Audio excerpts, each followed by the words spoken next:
we're live. Welcome back. Now we're going to get ready to jump back into these lovely presentations. Welcome our speaker, Jabin Gevar G's, George. Pardon me so much. Uh, he is a distinguished leader in financial technology solutions at Tata Consulting Services. Uh, he specializes in the integration of advanced technologies within financial services. With over a decade of experience, Javin has spearheaded transformative fintech innovations and strategic enterprise architecture projects for Fortune 500 clients, including major capital market organizations, NextEra Energy, Illumina, Hasbro, and Carhartt. His expertise spans system modernization, agile methodologies, and AI powered solutions. So, with that all being said, Javin, the floor is yours to share your screen and drop some knowledge on us. Thank you very much, Joaquin, for such a lovely introduction. So let me share the screen. So 1 second, give me a moment.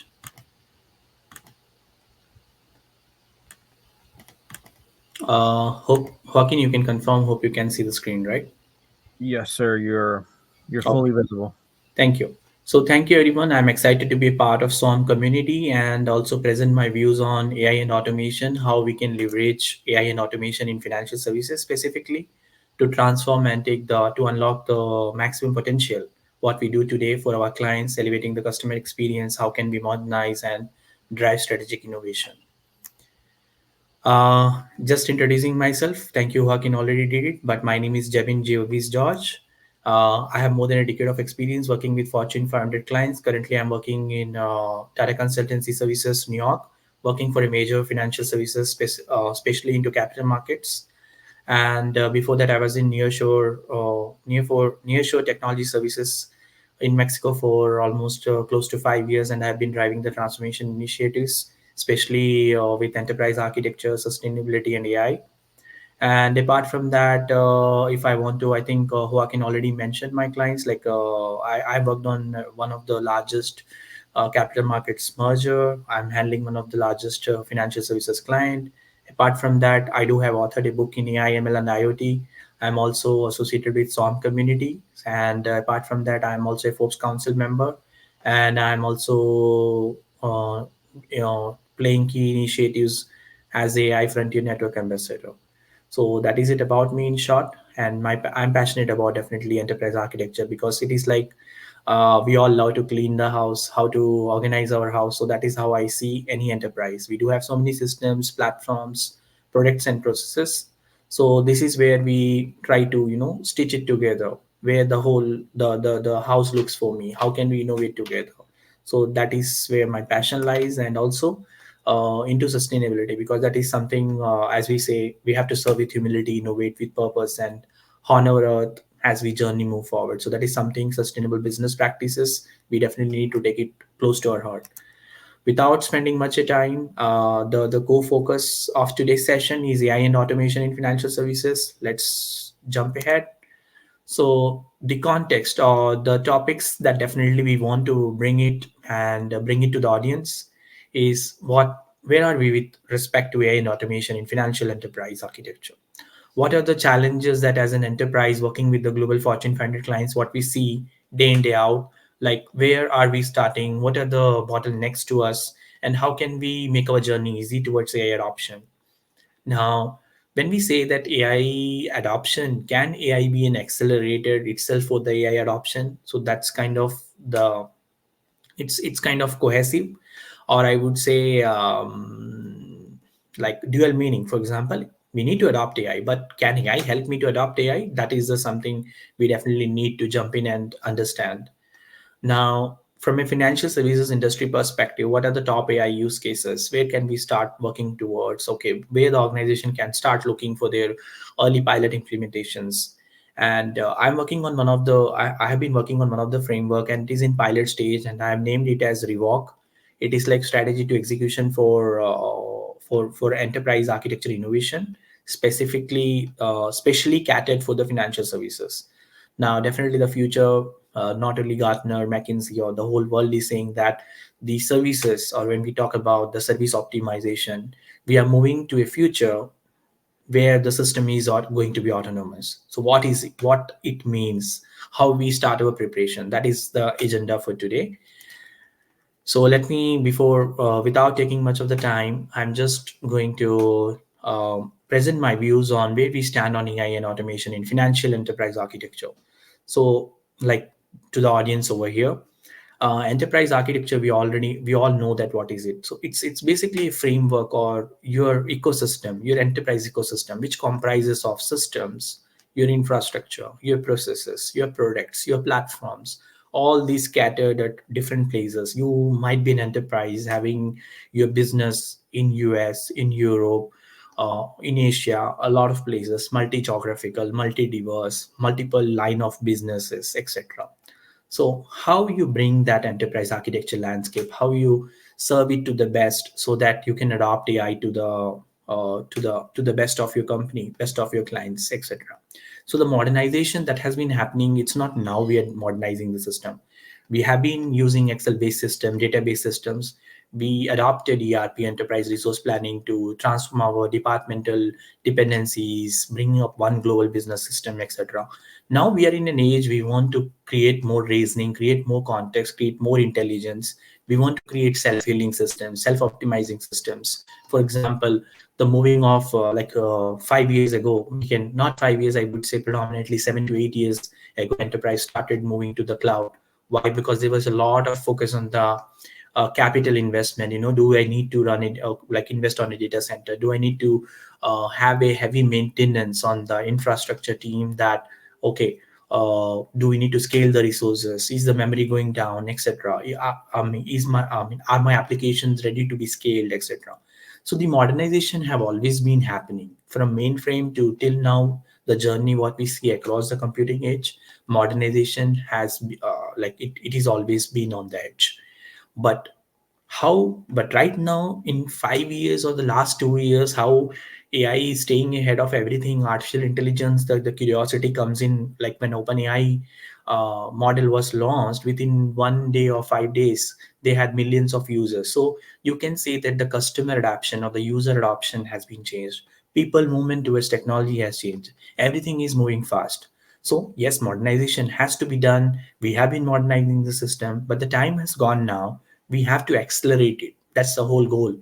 Because we can't be like Nokia, waiting for an operating system to be reinvented by someone, and once we launch our operating system, we do not have the user base, right? We cannot kill our customer, we cannot kill our market. So as an enterprise, what can we do? So the current state is, definitely we all know that what AI can do for our company or do for our enterprises. But the challenges comes in, where do we start? How do you have your data harmonized at one place? Do you have integrated systems talking to each other? How is the data flow and data harmony between your platforms and systems? Which platforms are, like some of the financial services clients that I work for, they might be having a .NET very old stack, old Java stack applications. Are we ready to move them to microservices? What is the resource or what is the effort that is going to be done? How fast we can do? Those are the challenges that we face today, because we are not even in reality, we are not even ready to say that, okay, we are good to adopt AI, or we are good to be to cater Gen AI, generative AI solutions for an enterprise. So it all comes to the key challenges is that integrating these legacy systems. First, we need to clean our enterprise code. That is what I would say in terms of challenges. We have to optimize it. We need to do a core evaluation. Like, are we spending dual investment, dual maintenance of the systems that we no more need it? Are we spending a lot of time on the legacy applications, maintenance, etc.? What can we do? Can we do a lift and shift? Can we modernize it in a more accelerated way? So those are the things we need to start working with our in-house technology architects, in-house advisors, in-house strategic leaders, CIOs, CTOs, and bring up to the table that work with you, but working in your organization, create a AI committee and start moving towards where we want to go. Some of the question that comes in mind when we start working for any client, like our infrastructure, like what is our infrastructure capacity? Every system is on cloud, or it's a hybrid model? Is it on premise completely?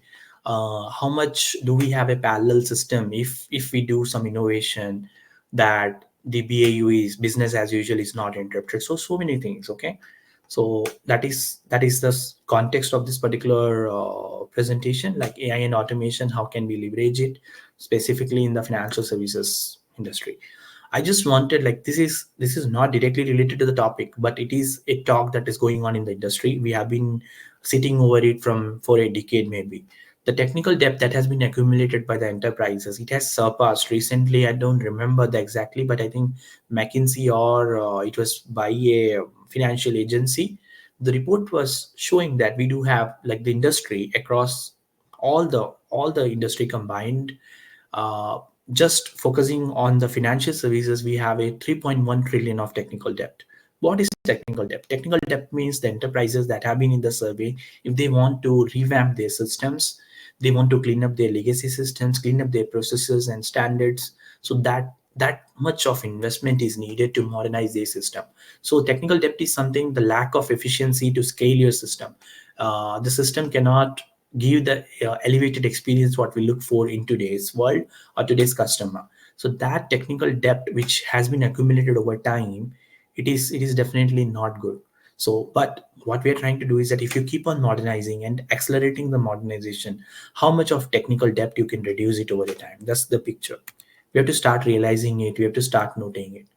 Now the typical challenges at a high level, we definitely focused a lot in my first slide.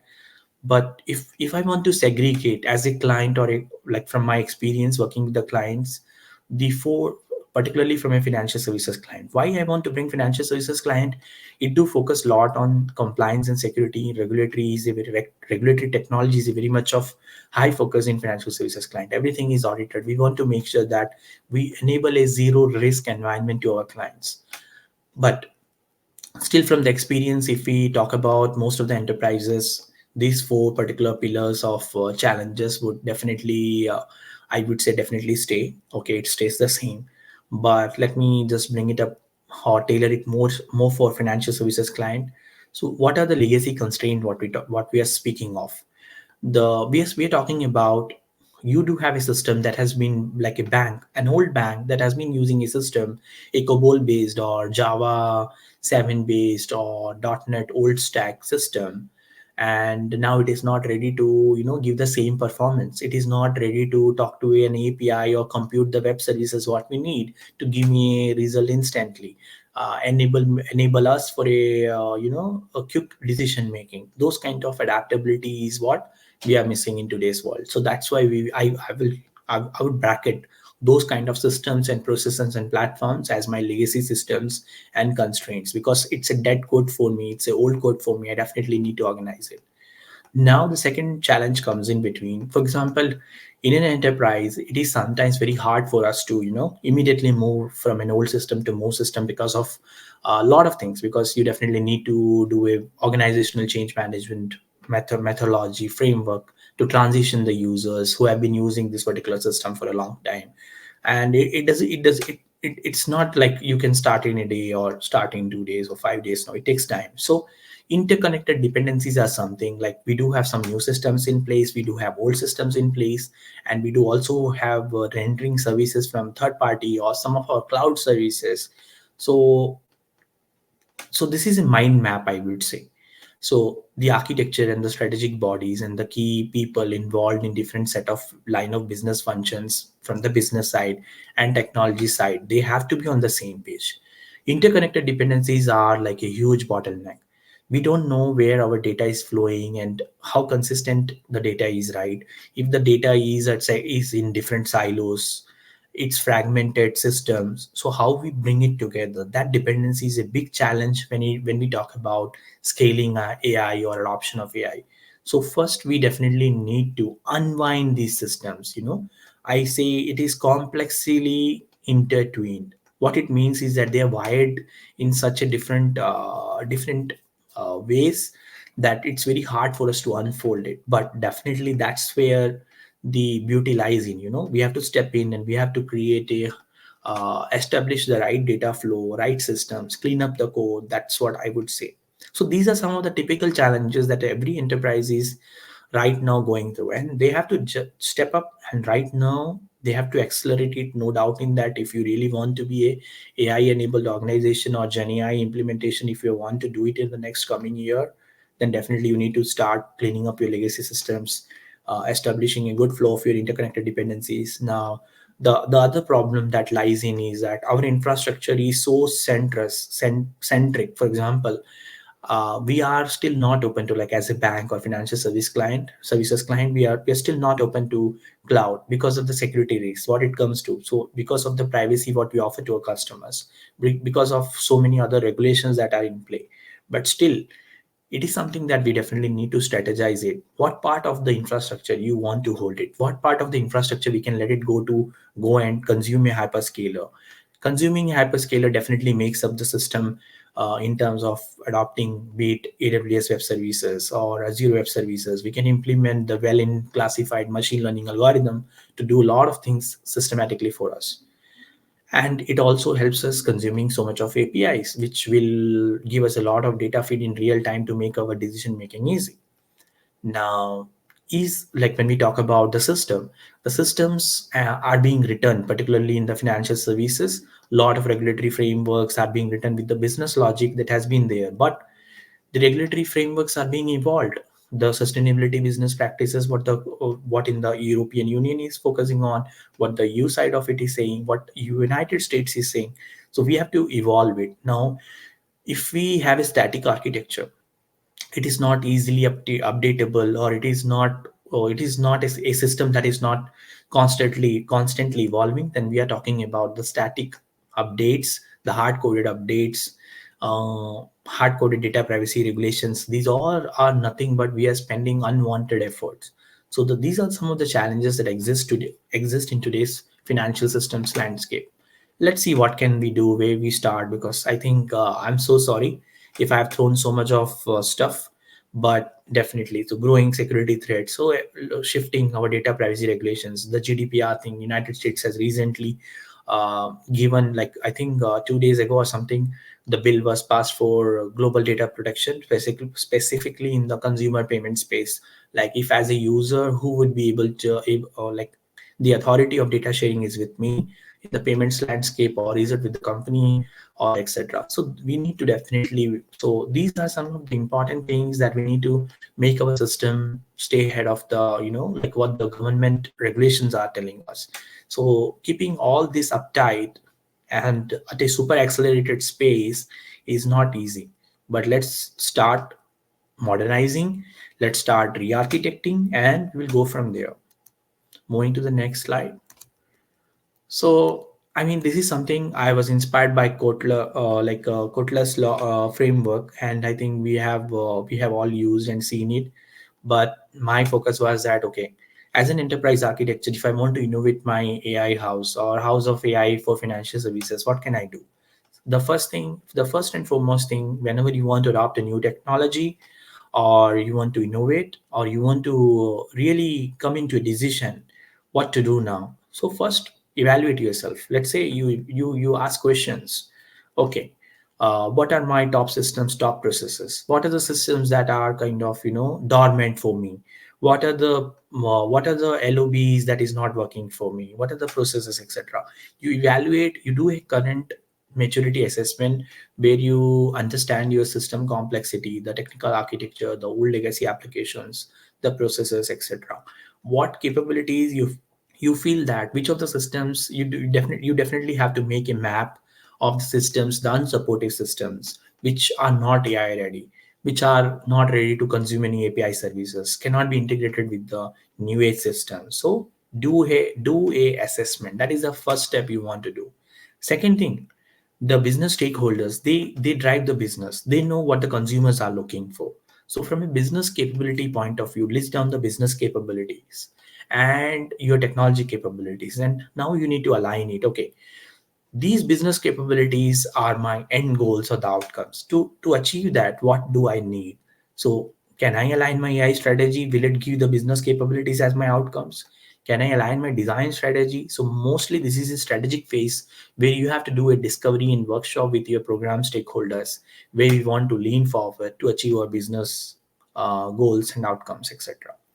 Now, the third landscape or the third framework or the stage of the architecture innovation would be definitely we have to involve all sort of architects, technology architect, solution architect, your system architect, your infrastructure architect, your platform architects, your product owners, your chief AI architects, and all those people, the technology and business dual mindset, like the people with dual skills of technology and business, they have to come together and re-architect the systems, to clean the system, to generate what is my future state or architecture looks like for an AI ready environment. Which of the systems we can get rid of and move to cloud so that the auto scaling, the auto optimization, etc., can be handled by a cloud provider. So those are the things we have to do from a re-engineering perspective.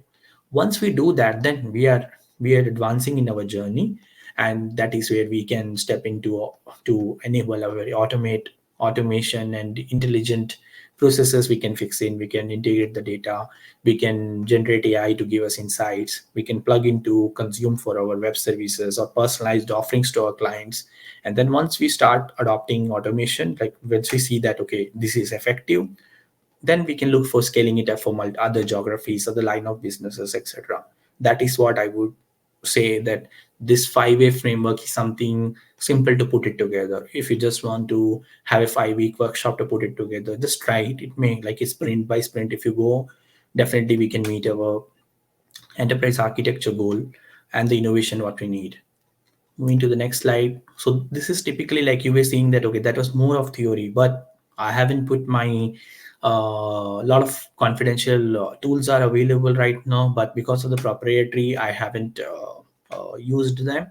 But just to give you a idea, I was talking about we need to adopt AI, and at the same time, we need to use AI as an accelerator. So, what can we do here? So, that's where I come to this particular point to give you a picture. AI itself can help us in accelerating our modernization journey. How? If for assessment, we can have Cloudy GPT with user level prompts, a system prompts to read your code, to analyze, give an English literature of the application, which are old COBOL based or .NET based or Java based. So bring up the architecture context or the literature context. Using these, use it heavily for your analysis. Now there is something Foundry AI models are there. Then you do have data clustering. We do have Databricks Lakehouse platform is there. We have Codex by OpenAI is there for automated code refactoring. For there is a very beautiful function by Amazon, like AWS Web Services, Amazon Web Services. It is giving us a feature that it can extract your application, the monolithic applications, and giving a breakdown that how can we go and switch or modernize it into a microservices application. So this will save our enable productivity, save from a programming perspective or from a coding perspective or from an analysis discovery and what needs to be done, etc. It will save a lot of time for us. And if you have this particular extractor or your own written extractors, you can convert it into a vector database and use it to understand your code. So much of technical stuff you could do. So the end point is, the message here is that there is no one size fit answer, but use AI to the best of your enable it as one of the enable it is like AI as an enabler to modernize your journey.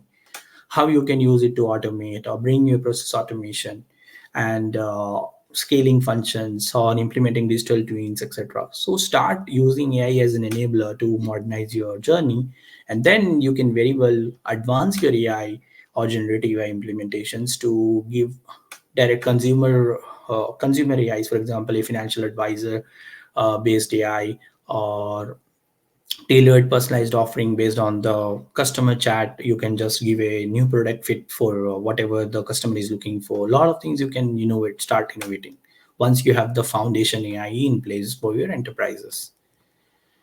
The typical top AI use cases in our financial services, when we talk about, I would say definitely something a lot of companies like JPMC to the big capital markets clients, we are seeing that AI is being used for stock market prediction, trading optimization. Credit risk modeling is not something like we have law. I mean, it always existed. The statisticians used to do it, but from bringing AI into the picture is that the wide portfolio optimization, or doing a 360 view and give a new credit risk approach for your consumers, that makes a lot of things easy. Personalized financial advisory, definitely. If we have APIs which is giving real-time data feed to financial advisors, they are able to on the runtime give more favored, tailored personal advice to the high wealth clients. Now how AI can in real time, for example, if you want, like there are millions of transactions that is happening, and if you want to detect some fraud that is happening or observe that in real time, you definitely need a high power AI system. Now the top another AI use cases, we can use it for anti-money laundering system. This is the this one is very simple to start for any client in financial services.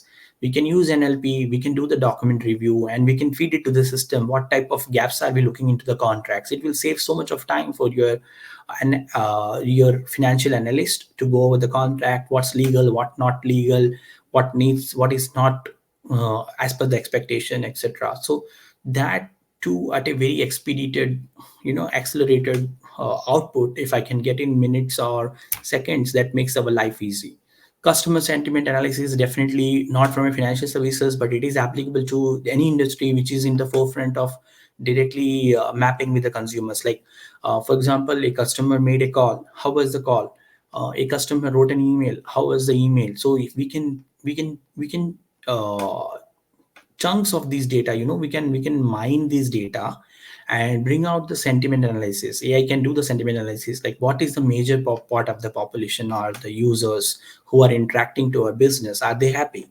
What kind of problems day in day out, we can focus on the 20% of the problems that is that is consuming 80% of our time, for example. So those are the things what we can do, which services we launched recently and they are very happy. So those are the things we can measure using customer sentiment analysis. So these last two are very easy for to start for any enterprise, not only for financial services. Now, this is something, I don't want to bore you with the technology framework and what I was trying to do. This is something I was talking about, that I was curating a personalized framework where, as at an architecture level, like I see house of an enterprise, what the different systems and a different foundation or stages, how it looks, what can I start doing. So legacy analysis is nothing but you were saying like the step one. Let's do a system inventory. Let's do a code assessment of what all old system codes are available. Documentation review, do we have all the documentation available for your old systems? So those are the things that we can start looking. Integration point, what is my current data flow, what are the systems not talking to each other, where the systems are having a disconnected flow.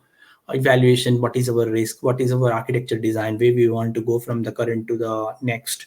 The technology selection, definitely it's a, like which systems we want to go to cloud, which system we want to adopt a new system, what are the challenges with our current platform, etc. So those kind of strategic discussions or decisions will happen in the evaluation phase. Value map is nothing but how we can start doing it iteratively. For example, we made a timeline, we create a roadmap, this is our journey which is going forward for modernization, this is how it should happen, etc. The orchestration, the service migrations, the data migration and integration, different APIs and API observability, those systems which is in live talking to each other. Orchestration is nothing but when you have a live functioning all this setup and service migration at one place. And then we are definitely adding more tweaks to it to improve the performance, improve the security, keep on monitoring, so that the future is more autonomous for us.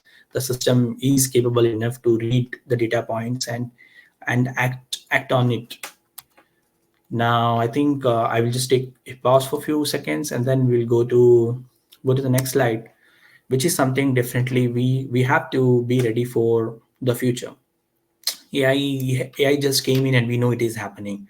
Now beyond AI, what the enterprises have to start thinking of?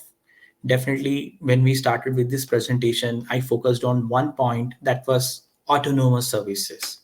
Yeah, I would take financial services out of it. Autonomous services are nothing but the services specially catered for any line of business or industry where we are curating, like consumer services or first point of contact or our call center work or our assistive support. Okay, the debit card is not functioning or my card got locked, etc. So many different things. It could be operational also, it could be intelligent act on it also after critical reasoning, etc. But the systems right now need a lot of human resources. We definitely, I'm not talking about, I'm not going to touch touch on a controversial topic about the displacement of human workforce. No, sorry. But what I'm trying to say is that the services are going to be so intelligent that at one moment of time, the enterprises will have a system which is more of 99.99% autonomous. It is capable to self-optimize it. It is capable to self-action it, self-reason it, and self-do the next steps what we need. So that is where the services or the autonomous financial services to any autonomous enterprise services, the industry is moving forward. So we have to start our journey because we do not want to lose the game. We definitely want to prepare ourselves. We want to adopt AI, and we want to adopt AI intelligently. AI adoption to the future is making autonomous systems which can dynamically adapt to the new regulations, uh, like reducing our manual effort in everything, the manual intervention of anything. So that is it, and I will pause myself for the questions. Yeah, Javin, thank you very much for that wonderful and comprehensive presentation. I'd like to invite anybody that has any further questions to reach out directly to you, and you're going to be joining us in the following panel discussion as well. So I think we can bring some of those questions over there as well. But what we're going to do now is we're going to take a brief intermission, and we're going to come back in about 9 minutes or so, and we're going to regroup with the next presentation. So take a break, go Okay. walk around the block, do whatever you need to do, but we'll see you in about 10 minutes. Thank you, Javin.